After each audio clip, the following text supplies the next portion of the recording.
Hello students आज हम +1 physics second unit जो हमने वेक्टर का टॉपिक चला रखा था उसमें हम वेक्टर की बेसिक्स डेफिनेशन समझ चुके थे। अब हम उन डेफिनेशन में जो 3 बातें बड़ी इंपॉर्टेंट आई थी, यूनिट वेक्टर क्या होता है, पोजीशन वेक्टर क्या होता है, डिस्प्लेसमेंट वेक्टर क्या होता है, उसको थोड़ा डिटेल में समझते हैं। स्टूडेंट्स, सबसे पहले आप एक पॉइंट समझें कि मॉडुलस ऑफ वेक्टर क्या होता है। मॉडुलस ऑफ वेक्टर ये क्या होता है? तो मॉडुलस ऑफ वेक्टर हमें किसी भी वेक्टर का क्या बताता है? मैग्नीट्यूड। मॉडुलस ऑफ वेक्टर हमें किसी भी वेक्टर का मैग्नीट्यूड बताता है। मतलब ये मेरे पास कोई वेक्टर है, ये ऊपर वेक्टर का सिंबल होता है, इस वेक्टर का मैग्नीट्यूड निकालना है तो हम इसका मॉडुलस ले लेंगे। कैसे लेंगे? तो इस वेक्टर के इस तरफ ऐसा, ये इसका सिंबल है मॉडुलस का। निकलेगा कैसे वो भी हम बताते हैं। अब ये वेक्टर था, वेक्टर का मॉडुलस निकालने के बाद मतलब हमने वेक्टर का मैग्नीट्यूड निकालना है, तो मैग्नीट्यूड की डायरेक्शन तो होती नहीं है, तो ये हमारा आ गया आंसर। मॉडुलस ऑफ वेक्टर का क्या मतलब होता है? उसका सिर्फ मैग्नीट्यूड निकालना। क्यों बताया? क्योंकि मेरे को यूनिट वेक्टर पढ़ना था, उसमें मुझे इसकी जरूरत पड़ेगी। अब आ जाओ वापस यूनिट वेक्टर पे। यूनिट वेक्टर क्या होते हैं स्टूडेंट्स? सपोज कर लो ये मेरे पास एक वेक्टर है, इतना बड़ा वेक्टर है। सपोज कर लो इसको मैं लिख देता हूं 3a। मतलब एक वेक्टर था, उसको 3 से मैंने मल्टीप्लाई किया था, तो बता रखा है वेक्टर को मल्टीप्लाई करते हैं तो किस तरीके से करते हैं। अच्छा, इस वेक्टर को मैं 3 ही पार्ट में डिवाइड कर लेता हूं, 1 2 3। तो हर एक पार्ट कितना हो जाएगा? टोटल वेक्टर कितना था? इतना। 3 पार्ट में मैंने डिवाइड कर लिया। अब मेरे पास आंसर क्या बच गया? 1 दिस वेक्टर। मतलब ये क्वांटिटी तो वेक्टर है पर इसका मेरे पास मैग्नीट्यूड कितना आ गया? 1। जबकि डायरेक्शन सेम रही, ये भी आप समझ लो, डायरेक्शन जो पुराने वेक्टर की थी वही रही। तो यूनिट वेक्टर क्या होता है? यूनिट वेक्टर एक ऐसा वेक्टर होता है जिसका मैग्नीट्यूड तो यूनिट होता है पर डायरेक्शन पुराने वाले वेक्टर के जैसी ही होती है। यूनिट वेक्टर को निकालते कैसे हैं? तो जो भी आपको वेक्टर दे रखा था, ये कोई वेक्टर था, इस वेक्टर को हम इसके मॉडुलस से डिवाइड कर देंगे और इस वेक्टर का मॉडुलस हमें इसका क्या बताता है? मैग्नीट्यूड। मतलब उस वेक्टर को उसके मैग्नीट्यूड से डिवाइड कर दो। आप इसको ऐसा भी लिख सकते थे, क्योंकि मॉडुलस लिया तो a के बराबर ही बचा। इसे, ये जो यूनिट वेक्टर, इसको रिप्रेजेंट कैसे करते हैं? वेक्टर के ऊपर एक छोटा सा निशान लगा जिसको कैप बोलते हैं। यानी कि कोई भी यूनिट वेक्टर हो, निकालने का क्या तरीका है? जो भी वेक्टर आपको दे रखा था उस वेक्टर को उसके मॉडुलस, और मॉडुलस को आप क्या बोलोगे? उसका मैग्नीट्यूड, उससे आप उसको डिवाइड कर दो। ओके, इसका मतलब ये हो गया, इस मैग्नीट्यूड को मैं इधर ले आता हूं, तो मैग्नीट्यूड को मैंने यूनिट वेक्टर इससे मल्टीप्लाई कर दिया, तो ये मेरे पास मेन वेक्टर बच गया। यानी कि जो कोई भी वेक्टर होता है उसमें अगेन आपको 2 बातें पता चल गई कि आगे तो उसका मैग्नीट्यूड है और पीछे उसकी क्या है? डायरेक्शन। यूनिट वेक्टर हमें बेसिकली क्या बता रहा है? डायरेक्शन। ओके, अब देखो यूनिट वेक्टर को हम थोड़ा और समझते हैं। जनरली जो हम यूनिट वेक्टर लेते हैं वो 3 होते हैं। वो कैसे लेते हैं वो हम समझते हैं। तो इसके लिए हमें समझना पड़ेगा हमारा मोशन है वो कितने तरीके का होता है। तो वहां से हम स्टार्ट करते हैं। सपोज कर लो ये हमारे पास एक फिक्स पॉइंट है, से this is a fix point. Okay, या यू कैन से ये हमारा ओरिजिन है, यहां से हम चलना शुरू करते हैं और जहां हमने चलना शुरू किया है वो ये हमारा एक एरिया है इस तरीके का। अब मुझे एक बात बताना, जब मैं चलना शुरू करता हूं ऐसे, यूं, बिल्कुल ऐसा, बिल्कुल इस तरीके से, ये जो मेरा मोशन है, ये मोशन कैसा है? तो आपने छोटी क्लासेस में पढ़ा होगा, this is straight line motion. अगर मैं यहां पे था, इस लोकेशन पे मैं जब था टाइम t1 था, यहां पहुंचा तो टाइम t2 हो गया, यहां पहुंचा तो टाइम कितना हो गया? t3। आपसे मैं पूछूं कि ये यदि ओरिजिन है तो अब मैं कहाँ हूं, तो आप कहोगे सर इतनी दूरी पे हो। अच्छा, अब मैं कहाँ हूं, आप ये डिस्टेंस निकाल दोगे। आपने मेरी पोजीशन बताने के लिए सिर्फ इस डायरेक्शन वाले डिस्टेंस की जरूरत थी, यानी कि मेरी पोजीशन बताने के लिए आपको कितने कोऑर्डिनेट की जरूरत थी, तो आप आंसर दोगे सर एक coordinate, one coordinate. One coordinate मतलब या तो एक्स एक्सिस वाले कोऑर्डिनेट से, या फिर वाई वाले से, या फिर जेड वाले से। तीन कोऑर्डिनेट हम समझते हैं, one is X axis, another is Y axis, और एक आपकी तरफ जेड एक्सिस। तो जब एक बॉडी स्ट्रेट लाइन मूव करती है तो उसकी पोजीशन बताने के लिए हमें एक कोऑर्डिनेट की जरूरत पड़ती है, या तो वो एक्स हो सकता है, या वाई हो सकता है, या वो जेड हो सकता है। ओके, अच्छा, अब इसी चीज को थोड़ा सा आप दूसरे तरीके से समझें। अगर ये पार्टिकल ऐसे चल के आता है, यूं यहां आ गया, फिर यहां आ गया, फिर यहां आ गया, जब ये पार्टिकल यहां आया t2 टाइम पे, यहां आया t3 टाइम पे, मैं बोलूं कि भाई अब बताओ ये दूरी कितनी है, तो अब आपको ये दूरी बताने के लिए दो कोऑर्डिनेट की जरूरत पड़ेगी। और दो कोऑर्डिनेट कौन से हैं, ध्यान से देखना, एक तो ये दूरी, और एक आपको बतानी पड़ेगी ये वाली दूरी, कि इस एक्सिस में इतनी दूर है, इस एक्सिस में इतनी दूर है। यानी कि पॉइंट को आप कैसे लिखोगे, या तो बोलोगे सर एक्स वाई, या वाई जेड, या बोलोगे जेड एक्सिस। यानी कि आपको जरूरत पड़ेगी दो कोऑर्डिनेट की। ओके, अब दो कोऑर्डिनेट की जरूरत पड़ रही थी। और तीसरा केस और समझ लो, तीसरा केस क्या था, अब यही बोर्ड था, बोर्ड। अच्छा, एक और बात आप समझ लेना, जब दो कोऑर्डिनेट की जरूरत पड़ती है तो बोला जाता है वी आर इन प्लेन। हमारा मोशन किस में हो रहा है, प्लेन में।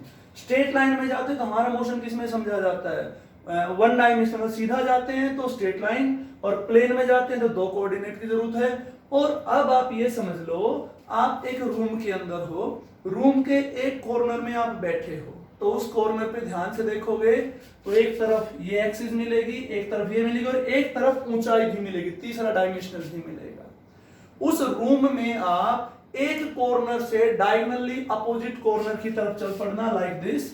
लेकिन आप जब उधर जा रहे थे तो धीरे धीरे पहले यहां बैठ जाना, उधर जाओ तो अपनी हाइट को बढ़ाते जाना, मतलब ऐसे ऐसे ऐसे अपग्रेड करते जाना। अब आपकी पोजीशन किसी भी पॉइंट पे बताने के लिए मुझे एक नहीं, दो नहीं, तीन कोऑर्डिनेट की जरूरत पड़ेगी। एक कोऑर्डिनेट तो इस एक्सिस का, दूसरा इस एक्सिस का, और तीसरा आप लगातार ऊपर उठते आ रहे हो तो मुझे एक और कोऑर्डिनेट की जरूरत पड़ेगी, एक्स वाई जेड। जब हमें तीन कोऑर्डिनेट की जरूरत पड़ती है तो हम बोलते हैं हम किस में जा रहे हैं, स्पेस में। ओके, ये छोटा सा पॉइंट था जो आपने समझना था। अब मैं कुछ और बातें बताता हूं, तो आप ध्यान रखना, अगर हम स्ट्रेट लाइन चलते हैं तो हमारी पोजीशन बताने के लिए एक कोऑर्डिनेट की जरूरत पड़ती है। अगर हम प्लेन में चलते हैं, जैसे आपका खेत हो गया, तो हमें दो कोऑर्डिनेट की जरूरत पड़ती है। पर यदि आप थ्री डायमेंशनल बॉडी में चलते हैं तो आपको तीन कोऑर्डिनेट की जरूरत पड़ती है। अब हम उस पॉइंट पे आते हैं जो हमने समझना था। यूनिट वेक्टर आपने समझा कि यूनिट वेक्टर क्या होता है, तो आपने पढ़ा किसी भी वेक्टर को अगर हम उसके मैग्नीट्यूड से या उसके मॉडुलस से डिवाइड कर दें तो जो आंसर आता है वो कहलाता है यूनिट वेक्टर। ओके, अब यूनिट वेक्टर से आगे एक छोटा सा टॉपिक आपको पहले और बताया था, ऑर्थोगोनल यूनिट वेक्टर। ये क्या होते हैं, ये हमारे पास तीन वेक्टर हैं जो एक दूसरे तीसरे के क्या होते हैं, परपेंडिकुलर। परपेंडिकुलर कैसे, ये देखो, ये एक फिक्स पॉइंट है, ये आपकी हो गई एक्स एक्सिस, ओके, और ये एक्स एक्सिस हो गई, ये आपकी हो गई वाई एक्सिस। जेड एक्सिस किधर आएगी, तो जेड एक्सिस मैं ब्लू से रिप्रेजेंट कर रहा हूं, आप उसको ध्यान से देख लेना। वो जेड एक्सिस आएगी आपकी तरफ ऐसे, उसको मैं बोर्ड पे ऐसे दिखा देता हूं। ये हो गई जेड एक्सिस, ये एक्स थी, और ये रेड वाली थी, ये थी आपकी वाई एक्सिस। तो ऑर्थोगोनल यूनिट वेक्टर क्या होते हैं, ऐसे वेक्टर जिनका मैग्नीट्यूड तो यूनिट हो पर दोनों तीनों एक दूसरे तीसरे के परपेंडिकुलर हो। और यहां से देखो, एक्स एक्सिस में जो यूनिट वेक्टर लिया जाता है उसे हम डिनोट करते हैं आई से। I repeat again, x axis में जो वेक्टर लिया जाता है उसे हम आई से लिखते हैं, वाई एक्सिस में जो यूनिट वेक्टर लिया जाएगा उसे हम जे से लिखेंगे, और जो यूनिट वेक्टर जेड एक्सिस में लिया जाएगा उसे हम लिखेंगे के से।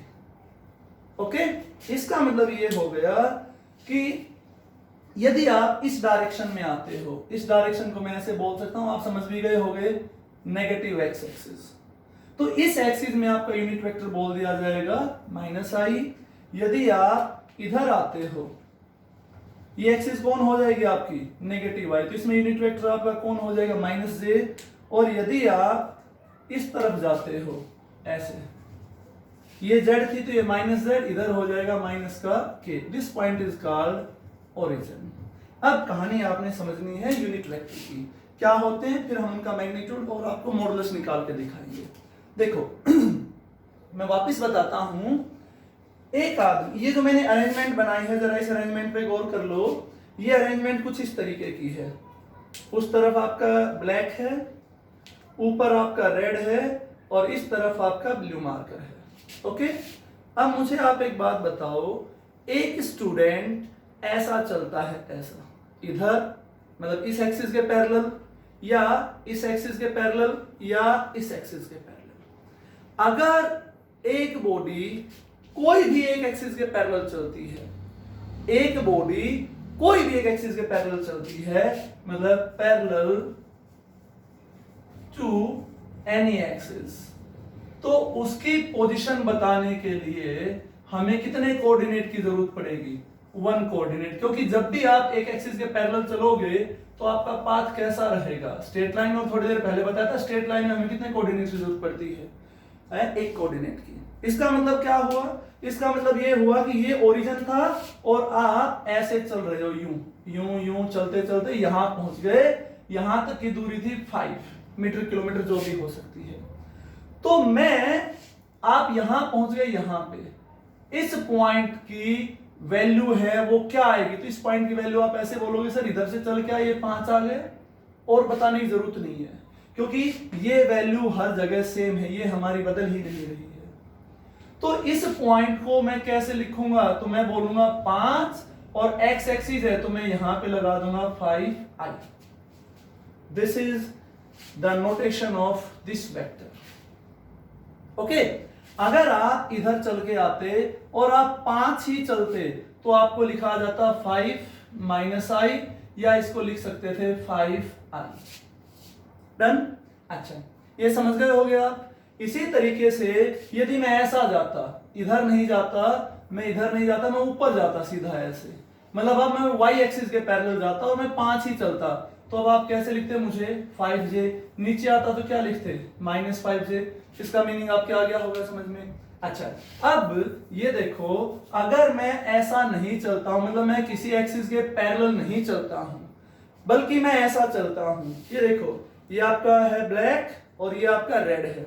अभी मैं कैसे चल रहा था, या तो इसके पैरेलल चल रहा था, या इसके पैरेलल, या आपकी तरफ। अब मैं कैसे आ रहा हूं, अब मैं ऐसे चलता हूं, ना लाल के पैरेलल ना ब्लैक के पैरेलल, मतलब मैं प्लेन में चलता हूं।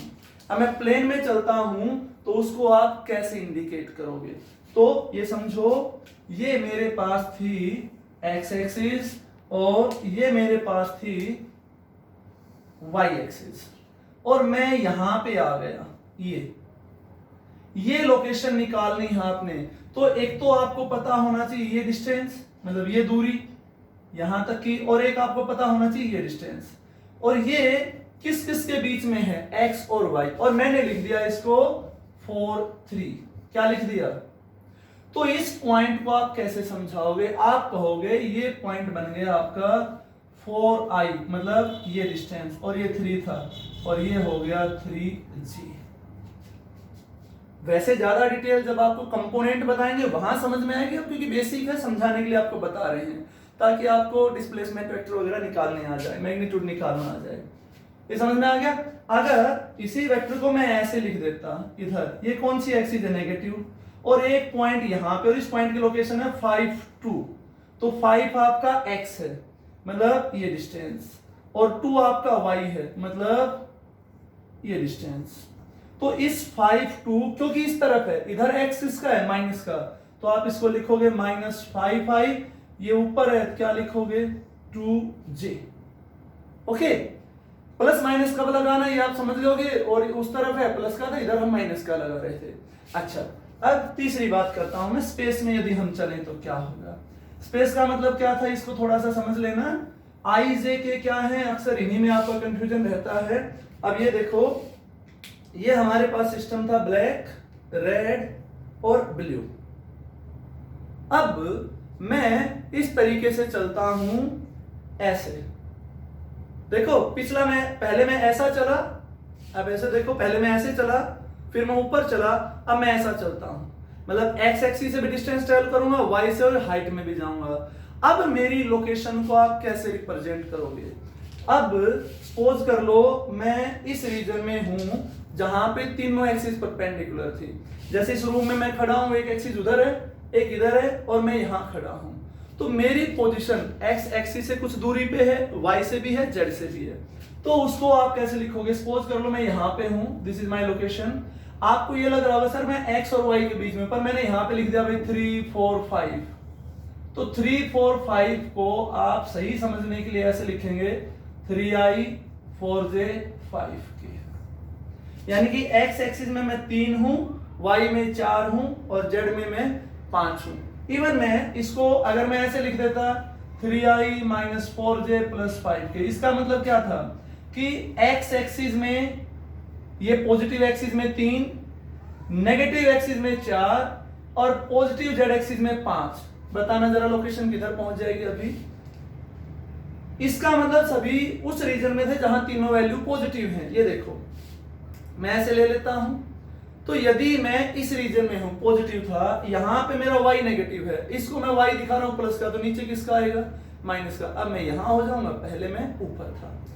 तो इस तरीके से हम i j k समझते हैं। i हमें हमारी पोजीशन बताता है x एक्सिस में, y हमें हमारी पोजीशन बताता है j हमें हमारी पोजीशन बताता है y एक्सिस में, और k हमें हमारी पोजीशन बताता है z एक्सिस में। यानी कि अगर मैं ऐसे लिख देता हूं, किसी भी वेक्टर को मैं ऐसे लिख देता हूं, ये कोई भी वेक्टर था, उसको मैंने लिख दिया 2i + 3j - 4k। इसका मतलब ये हो गया कि मैं पॉजिटिव x एक्सिस में 2 हूं, पॉजिटिव y एक्सिस में 3 हूं, और नेगेटिव z एक्सिस में कितनी दूरी पे हूं, -4। ओके, अब ये एक वेक्टर था, इसका मैग्नीट्यूड या मॉडुलस कैसे निकालेंगे तो वो समझ लो। इसका मॉडुलस निकालने के लिए ये जो डायरेक्शन थी, इसके आगे जो वैल्यू थी, इसका आप स्क्वायर करेंगे, प्लस इसका स्क्वायर करेंगे, और प्लस इसका स्क्वायर करेंगे, और सारे का लेंगे स्क्वायर रूट। 4 9 + 16 it is 29। अब यूनिट वेक्टर कैसे निकालेंगे, तो ये जो वेक्टर आया था आपका, इसे इसके मैग्नीट्यूड या मॉडुलस से डिवाइड करेंगे। You can say 2i + 3j - 4k, और डिवाइड कर देंगे √29 से। तो ये आपके पास क्या हो जाएगा, सेपरेट करके लिख लो, 2/√29i + 3/29j और -4/29k। इस तरीके से हम यूनिट वेक्टर निकालते हैं। थोड़ा सा कॉम्प्लिकेटेड हो गया, पर अक्सर स्टूडेंट का कंफ्यूजन होता है i j k में। i यूनिट वेक्टर है x एक्सिस में, j यूनिट वेक्टर है y एक्सिस में, k यूनिट वेक्टर है z एक्सिस में। इस तरीके से कोई वेक्टर लिखा तो आप कैसे पहचानोगे किस किस में है, तो पॉजिटिव है और ये नेगेटिव एक्सिस में है। उस वेक्टर का मैग्नीट्यूड कैसे निकालोगे और उसका यूनिट वेक्टर कैसे निकालोगे। ओके, अब हम आ जाते हैं डिस्प्लेसमेंट वेक्टर पे। अच्छा, अगर आपको कोई वेक्टर ऐसे दे दिया जाता है, भाई ये कोई वेक्टर है 2i + 3j, अब इसका मैग्नीट्यूड निकालो, इसमें z है ही नहीं, तो आप सीधा सीधा बोल देते सर इसका मैग्नीट्यूड हो जाएगा 2 का स्क्वायर + 3 का स्क्वायर, तो 2 4 3 3 9 9 4 13। तो यूनिट वेक्टर क्या हो जाएगा 2i + 3j, इसको √13 से हम डिवाइड कर देंगे, सेपरेट करके हम इस तरीके से लिख देंगे। ओके, तो ये आपके पास यूनिट वेक्टर निकालने का तरीका आ गया। बहुत बार इसकी जरूरत पड़ेगी। उम्मीद करता हूं i j k लिखने का मतलब समझ लियोगे। i बता रहा है x एक्सिस को, y बता रहा है सॉरी जे बता रहा है वाई एक्सिस को, के बता रहा है जेड एक्सिस को, माइनस के हैं तो माइनस में चले जाएंगे। अब हम आते हैं पोजीशन वेक्टर पे। पोजीशन वेक्टर क्या होता है, हालांकि बताना पहले था पर मैंने अभी बाद में बता रहा हूं क्योंकि आपको आई जे के का मीनिंग समझना था। आई क्या रिप्रेजेंट करता है, जे क्या रिप्रेजेंट करता है। देखो पोजीशन वेक्टर समझना जरा इसको। सपोज कर लो ये एक्स एक्सिस है और ये वाई एक्सिस है, ओके। और आप यहां पे हो, ये आपकी पोजीशन है, ये कौन था आपका ओरिजिन। अगर इधर मैं जेड एक्सिस बना देता हूं तो ओरिजिन की लोकेशन क्या आएगी, 0 0 0, है ना। आप यहां पे हो, ये आपकी पोजीशन है, ओके। इस पोजीशन को जो वेक्टर रिप्रेजेंट करेगा, मतलब इस पोजीशन का ओरिजिन से डिस्टेंस और इसकी डायरेक्शन कौन रिप्रेजेंट कर रहा है, तो इसको रिप्रेजेंट कर रही है ये line. This is the line जो बताती है कि ओरिजिन से आपकी पोजीशन तक का डिस्टेंस और उसकी डायरेक्शन। इसको हम बोलते हैं पोजीशन वेक्टर। पोजीशन वेक्टर ने दो काम कर दिए।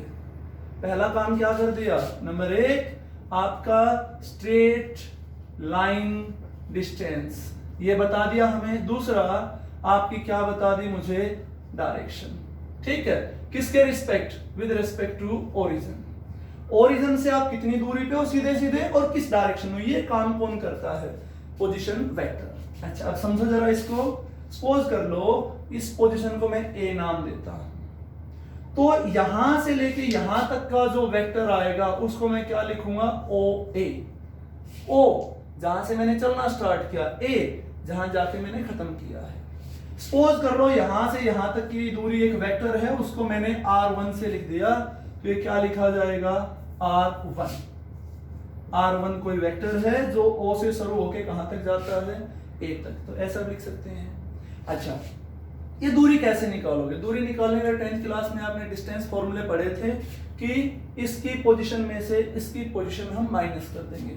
अब सपोज कर लो ये इसकी जो पोजीशन थी वो ये थी, x1 y1 z1, मतलब क्या हुआ, x एक्सिस में कितनी दूरी पे है x1, y एक्सिस में y1, z एक्सिस में कितना है z1। तो o से लेके a तक की दूरी कैसे निकालोगे, तो आपने 10th क्लास में पढ़ा था x1 में से 0 घटाएंगे, y1 में से इसको घटाएंगे, इसमें से इसको घटाएंगे, डिस्टेंस फॉर्मूला आपने स्टडी किया था। यहां से इसकी लोकेशन क्या आ जाएगी, x1i y1j और z1k। ये लिखने का तरीका आ गया, ठीक है। अब हम दूसरी पोजीशन की बात करते हैं। सपोज कर लो आप यहां पे हो, ये आपकी पोजीशन है और इस पोजीशन की वैल्यू है x2 y2 z2। इसका मतलब x एक्सिस में x2 डिस्टेंस पे हो, y एक्सिस में y2 पे हो, z एक्सिस में z2 डिस्टेंस पे हो। अब जो वेक्टर ओरिजिन से और आपकी पोजीशन तक का स्ट्रेट लाइन डिस्टेंस देगा, ये वेक्टर क्या कहलाएगा, पोजीशन वेक्टर। दो काम बता दिया आपका, स्ट्रेट लाइन डिस्टेंस, साथ के साथ आपकी क्या बता दी, डायरेक्शन। तो ये डिस्टेंस, ये जो वेक्टर था इसको मैं r2 समझ लूं, इसको नाम दे दूं r2 क्योंकि वेक्टर है।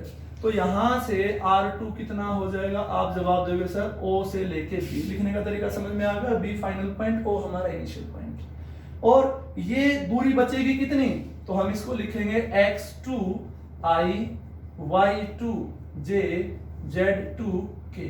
ध्यान देंगे आप, मैं i j k unit vector की टर्म में लिख रहा हूं। और यदि आपको इसका मैग्नीट्यूड निकालना पड़ जाए, सपोज कर लो आपको इसका मैग्नीट्यूड निकालना, आपसे कोई पूछ ले r1 का मैग्नीट्यूड बताओ, यानी कि OA का मैग्नीट्यूड बताओ, तो अभी बताया था इसका स्क्वायर प्लस इसका स्क्वायर प्लस इसका स्क्वायर और सारे का क्या आ जाएगा, अंडर रूट। और अगर आप इसी वेक्टर को इसके मैग्नीट्यूड से डिवाइड कर दोगे तो क्या आ जाएगा आपके पास, यूनिट वेक्टर। अभी हमने किया था। इसी तरीके से आप इसका भी मैग्नीट्यूड निकाल सकते थे, दैट इज OB का magnitude, and this will become x2 square y2 square z2 square. Unit vector भी निकाल सकते थे यहां से। तो this is position vector. Position vector origin से आपकी पोजीशन तक का स्ट्रेट लाइन डिस्टेंस बताता है, साथ के साथ आपकी डायरेक्शन बताता है। रिप्रेजेंट कैसे करेंगे, O से लेके A, इसे मैंने क्या नाम दिया R1, और ये निकालेंगे कैसे, इस पोजीशन में से इस पोजीशन के, x में से x का, y में से y का, z में से z का हमने माइनस करके लिख दिया। ठीक है, अब आ जाओ डिस्प्लेसमेंट वेक्टर पे। तो लास्ट है हमारा डिस्प्लेसमेंट वेक्टर। डिस्प्लेसमेंट वेक्टर क्या है, देखो ओरिजिन के रिस्पेक्ट में आपका स्ट्रेट लाइन डिस्टेंस और आपकी डायरेक्शन जिसने बताई वो था पोजीशन वेक्टर, लेकिन एक पोजीशन से दूसरी पोजीशन पर आप आए तो आपने कितना स्ट्रेट लाइन डिस्टेंस ट्रेवल किया, साथ के साथ किस डायरेक्शन में आए, not with respect to origin, from one position to another position. जब आप एक पोजीशन से दूसरी पोजीशन पे आते हो, इसी डायग्राम में हम समझ लेते हैं, आप A से B पर आए तो A से B तक का डिस्टेंस और उसकी डायरेक्शन जिस वेक्टर ने बताई वो कौन हो गया, डिस्प्लेसमेंट वेक्टर। मतलब डिस्प्लेसमेंट वेक्टर पहली बात तो ये है कि स्ट्रेट लाइन डिस्टेंस है, साथ के साथ ये हमारी क्या बताता है, डायरेक्शन। अब ओरिजिन से नहीं, with respect to initial point, हमने कब किस दिशा में कितना डिस्प्लेसमेंट ट्रेवल किया। अच्छा, यहां बड़ा इंटरेस्टिंग है, मैं रिप्रेजेंटेशन बता रहा हूं। मैं A से कहां पे आया, B पे, ये देखो लिखने का तरीका, A से कहां पे आया, B पे, तो B मेरा फाइनल पॉइंट है, A मेरा इनिशियल पॉइंट है। तो B की लोकेशन मुझे पता है, क्या है, x2 y2 z2। A की लोकेशन मुझे पता है x1 y1 z1।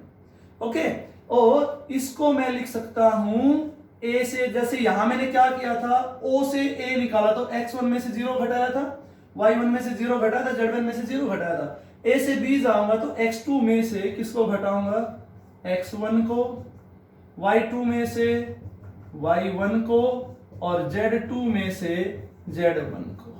I am not discussing about magnitude, मैं सिर्फ रिप्रेजेंटेशन बता रहा हूं। ओके, तो डिस्प्लेसमेंट वेक्टर ये बता रहा है कि मैं A से B की तरफ गया और इतना डिस्प्लेसमेंट मैंने ट्रेवल किया, वो ये वेक्टर हो गया।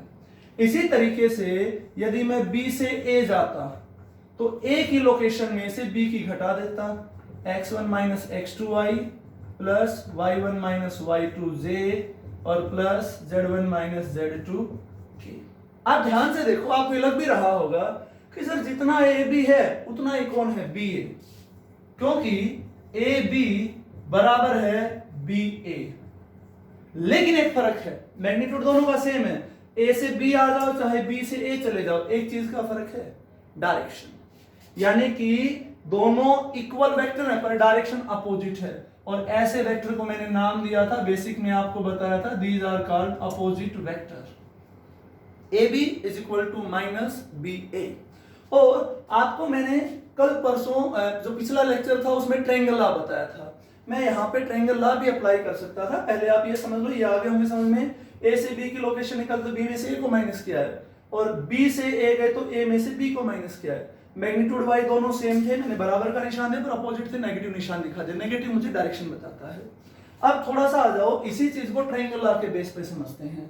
ये देखो, ये मेरा ओरिजिन था, ये मेरा था R2 और ये मेरा था R1। This is A, this is B। पिछले लेक्चर में मैंने आपको ट्रायंगल लॉ बताया था, ध्यान से देखना। अब मैं A से B पे आता हूं, A से B पे आ गया। अब कौन किसका रिजल्टेंट देता है, तो ट्रायंगल लॉ ये कहता था जहां एक वेक्टर खत्म होता है और वहां से दूसरा शुरू होता है, और वो दोनों किसी ट्रायंगल की दो साइड रिप्रेजेंट करते हैं, तो तीसरी साइड होगी वो उनका रिजल्टेंट देगी, लेकिन उसका ऑर्डर बची हुई के ऑर्डर से क्या होगा, अपोजिट। ये देखो, ये इधर है, अगला इधर आ गया, उससे अगले को किधर आना था, इस तरफ। ये एरो इधर है, अगला इधर आ गया, अगले को किधर आना था, इस तरफ, पर है किधर, उस तरफ। तो ये हमारा ऑर्डर है, ये क्या हो गया, अपोजिट। यानी कि ये हमें इन दोनों का क्या देगा, रिजल्टेंट। मतलब रिजल्टेंट का मतलब क्या है, OA प्लस AB किसके बराबर बनना चाहिए, OA। O से लेके A तक की दूरी को आपने क्या नाम दिया था, R1, ए बी मैंने निकालना था, ओ से लेके सॉरी ये कौन था, ओ बी, ये दूरी कौन थी, R2, यहां से ए बी क्या आ गया, R2 माइनस R1, और R2 की वैल्यू आपने यहां निकाली थी, ये देखो ये थी, कितनी थी, x2i plus y2j plus z2k, इसमें से किसको माइनस करना है, x1i plus y1j plus z1k, तो i में से i का करेंगे, j में से j का करेंगे, k में से k का करेंगे, क्या बच जाएगा, x2 minus x1i, y2 minus y1j और z2 माइनस z1k। ध्यान से देखो ये वैल्यू ए बी और ये वैल्यू सेम आ गई, यहां मैंने ट्रायंगल अप्लाई कर दिया, ठीक है। पर इसी में अगर मैं ए से बी की तरफ ना जाके बी से ए की तरफ जाता तो क्या होता, उस चीज को भी हम समझ लेते हैं कि ए से बी की तरफ ना जाके बी से ए की तरफ जाते तो क्या होता। ये देखो ये ओ था, ये आपका बी था, ये ए था, अब मैं इधर नहीं आ रहा हूं, अब मैं इधर जा रहा हूं, अब क्या होता, तो ये आपका था R1, ये आपका था R2, ट्रायंगल अप्लाई करेंगे, देखेंगे हम यहां से चले, इसका ऑर्डर इधर, अगले का ऑर्डर इधर आना था, पर ये ऑर्डर देखो अपोजिट हो गया। दूसरी साइड से देखते हैं, यहां से इधर गए, ये इधर गया, सही है। अब ये तीसरे वाला अपोजिट है, तो जो अपोजिट मिलेगा दोनों के, वो उन दोनों का क्या देगा, रिजल्टेंट। ये इधर था, ये इधर था, ये अपोजिट आ गया, मतलब ये क्या रिप्रेजेंट करेगा, रिजल्टेंट। मीनिंग क्या हो जाएगा, ओ से बी प्लस बी से ए, ये किसके बराबर हो जाएगा, ओ ए। यहां से बी ए कितना आ जाएगा, ओ ए माइनस ओ बी। ओ ए कितना है आपका R1, ये कितना है R2, और R1 और R2 की वैल्यू रखोगे तो ये तुम्हारे पास वैल्यू आ जाएगी। तो यूनिट मॉडुलस कैसे निकालते हैं, यूनिट वेक्टर क्या होता है, हालांकि यूनिट वेक्टर में मैंने स्ट्रेट फॉरवर्ड बताया है, कंपोनेंट की फॉर्म आगे आएगी तब बताएंगे। अभी एक तरीका बताया कि आई के क्या है, जे क्या है, के क्या है, एक वेक्टर को रिप्रेजेंट कैसे करते हैं, उसका मैग्नीट्यूड कैसे निकालते हैं, मॉडुलस का क्या मतलब होता है, पोजीशन वेक्टर क्या होते हैं, डिस्प्लेसमेंट वेक्टर क्या होते हैं। आई होप समझ में आए होंगे, अगर नहीं आते हैं तो आप मुझे कमेंट में अपनी प्रॉब्लम बता सकते हैं, I will try to resolve that. Thank you.